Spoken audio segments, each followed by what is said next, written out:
बहुत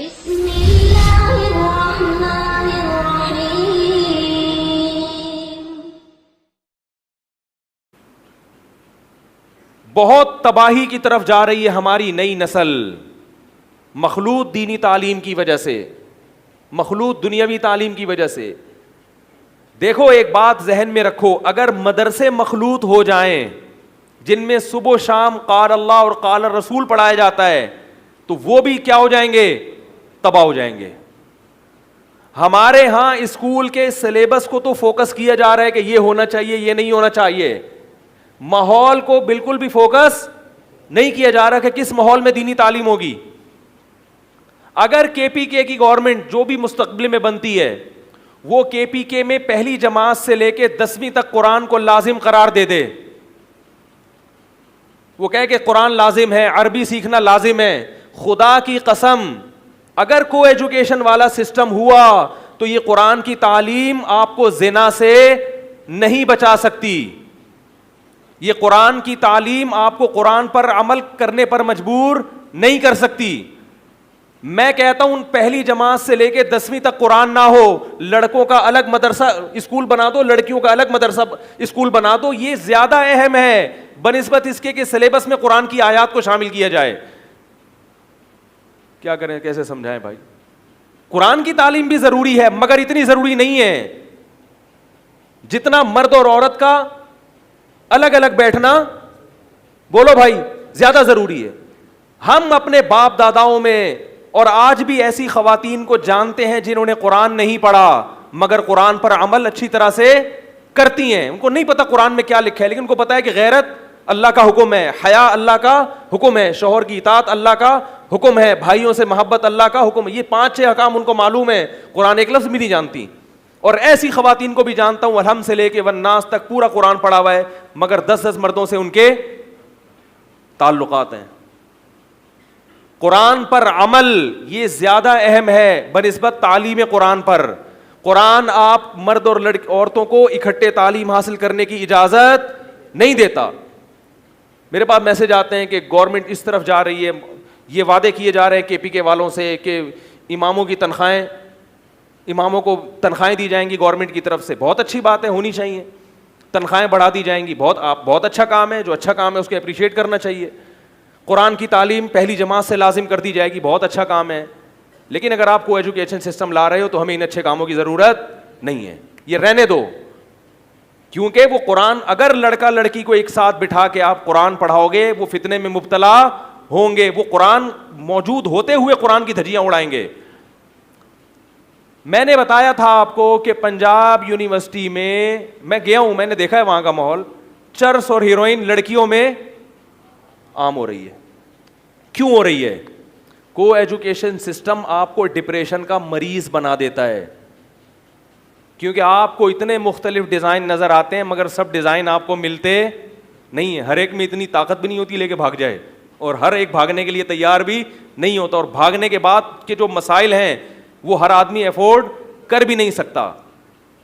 वही हुआ, वो लड़की को फिर क्या हुआ, बाद में वो लेके भाग गए, उसके औलाद भी हो गई, बाप से भी रिश्ता खत्म हमेशा के लिए।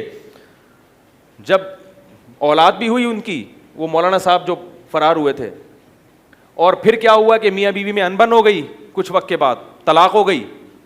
अब वो बच्ची ना बाप के काबिल और ना शौहर के काबिल, क्योंकि मर्द जब ये देखता है कि भाग के आई है तो अब इसका तो पीछे कोई पूछने वाला है नहीं। वो बाज़ दफ़ा वो उस मजबूरी से नाजायज़ फ़ायदा उठा लेता है, और ना भी उठाए तो हर जोड़े कामयाब नहीं होते। पीछे वालदैन की सपोर्ट हो कि अगर तलाक होती है तो वालदैन उसको रखें अपने पास, बाप ने हमेशा के लिए घर से निकाल दिया। तो ये को एजुकेशन थी, और इसमें पढ़ाया क्या जा रहा था? कुरान। हम लोग आंखें बंद कर लेते हैं। कबूतर के बारे में मशहूर है कि जब बिल्ली को देखता है तो आंखें बंद कर लेता है, और इस खुशफहमी में मुब्तला होता है कि जैसे मैं बिल्ली को नहीं देख पा रहा, बिल्ली भी मुझे नहीं देख पा रही। भाई आप आंखें बंद कर रहे हैं, लेकिन ये ग्राउंड रियलिटी यही है जो मैं आपके सामने पेश कर रहा हूं। इसलिए अल्लाह ने कहा कि दोनों को क्या रखो, एक दूसरे से अलग रखो। उलमा ने यहाँ तक लिखा है कि अपने लड़कों को, जो छोटे बेटे होते हैं, उनको लड़कियों में खेलने मत दो। जो नाबालिग छोटे बच्चे हैं देखो 6-7 साल का जो लड़का है, लड़कियों में उसको नहीं खेलने दो, बल्कि उसको बोलो तुम कहाँ खेलोगे, लड़कों में, और लड़कियां कहाँ खेलेंगी, बोलो ना भाई, लड़कियों में खेलेंगी। बचपन से जो बच्चा बच्चियों में खेलता है उसका जो माइंड है, उसका जो दिमाग है, वो आहिस्ता आहिस्ता खराब हो जाता है, उसमें मर्दानगी पैदा नहीं होती। जनाने से आपने देखा होगा जो ज्यादा लड़कियों में खेलते हैं उनमें जनानापन आ जाता है। तो अल्लाह ने एक निजाम बना, हमेशा से मुसलमानों में ऐसा ही होता आ रहा है। तो मैंने उसमें एक अफगानी देखा, वो अफगानी आया, एडमिशन लिया उसने, और अगले दिन उसने छोड़ दिया। तो प्रिंसिपल उससे पूछ रहे कि आप छोड़ क्यों? कह रहे यार ये माहौल मुझे इसमें अपनी, यानी मुझे ऐसा लगता है मैं मर्द नहीं हूँ, क्या औरतों में घुसा हुआ हूँ मैं, हमें हमेशा मर्दों में बैठ जिंदगी गुजारी है, अब मर्दों में बैठना ही हमें क्या लगता है? बोलो भाई अच्छा लगता है। मैंने कहा ये गैरतमंद आदमी है। हालांकि जवान था, उसको भी इंटरटेनमेंट का बहुत शौक होता है इस उम्र में, लेकिन उसने कहा ये माहौल जो है ना, लड़कियां चारों तरफ दाएं बाएं बैठी हुई हैं, खी की हंसी मजाक चल रहा है, इससे मुझे अपने अंदर से निस्वानियत की बू आ रही है। मुझे ऐसा लग रहा है मैं आदमी नहीं हूं, मैं क्या हूं, मुखन्नस हूं। समझ में नहीं आ रही बात? तो ये मर्द की फितरत के भी खिलाफ है। जो शरीफ आदमी, इज्जतदार आदमी, उसे औरतों में घुसना अच्छा, बोलो भाई, नहीं लग। और औरत को भी ये चीज़ अच्छी नहीं लगती। औरत की तबीयत में हया होती है। हमारी यूनिवर्सिटियां, हमारे तालीमी इदारे खुरच खुरच के शर्म निकालते हैं, खुरच खुरच के क्या करते हैं, बाकायदा शर्म। तो ये हमारे तालीमी इदारों में लड़कियों पे बाकायदा ऑर्डर पे शर्म निकलवाई जा रही है। माँ बाप भेज रहे हैं कि जाओ इससे शर्म निकालो। तो ये कॉन्फिडेंस नहीं है, ये लेबल क्या लगाया जाता है, इस बच्ची में इतना कॉन्फिडेंस है कि ये मर्दों में इसको शर्म नहीं आती। ये कॉन्फिडेंस नहीं है, ये बेशर्मी है जिसको आप कॉन्फिडेंस से ताबीर कर रहे हैं। हर बुरी चीज पे लेबल क्या लगाया जा रहा है, अच्छा। तालीमी इदारों से अल्लाह का वास्ता को एजुकेशन सिस्टम को ख़त्म करने की कोशिश करो, आवाज़ उठाओ। दो बड़े मसले चल रहे हैं मुल्क में, कादियानियत का मसला, तो वो तो अल्हम्दुलिल्लाह सुप्रीम हाई कोर्ट ने, इस्लामाबाद की हाई कोर्ट ने हल कर दिया अल्हम्दुलिल्लाह।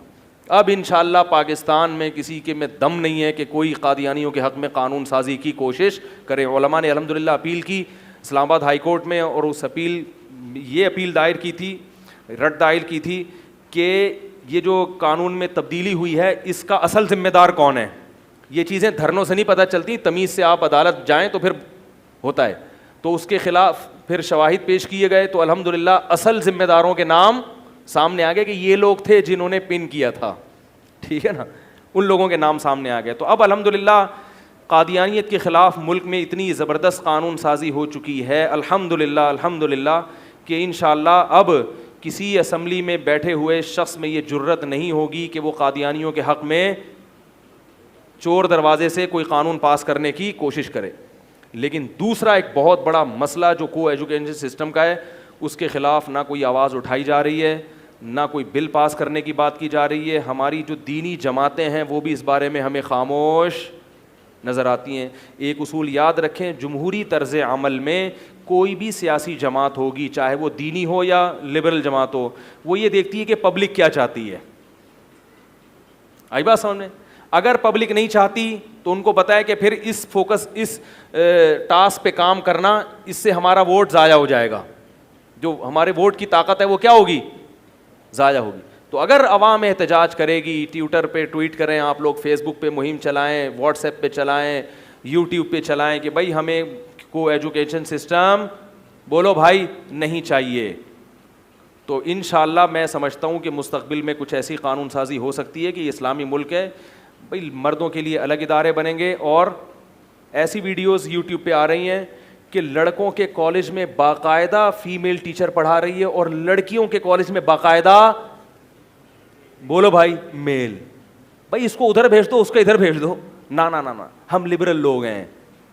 तो लिबरल बन जाओ, फिर वही हो जाएगा चड़ियाँ पहन के जो यूरोप में घूम रहे हैं लोग। तो आपका मुस्तक़बिल क्या होगा, बोलो भाई। हमारे एक दोस्त गए लंदन में, तो वो रिश्ता अपनी बेटी का करना था, तो वहाँ दामाद, जो होने वाले दामाद को जब बुलाया तो वो चड्डी पहन के आ गया। वो जॉगिंग कर रहा था कहीं पार्क में, जॉगिंग कर रहा था, तो उसको बताया तुम्हारे होने वाला ससुराल आया हुआ है लड़का देखने के लिए, लड़की वाले आए हुए हैं।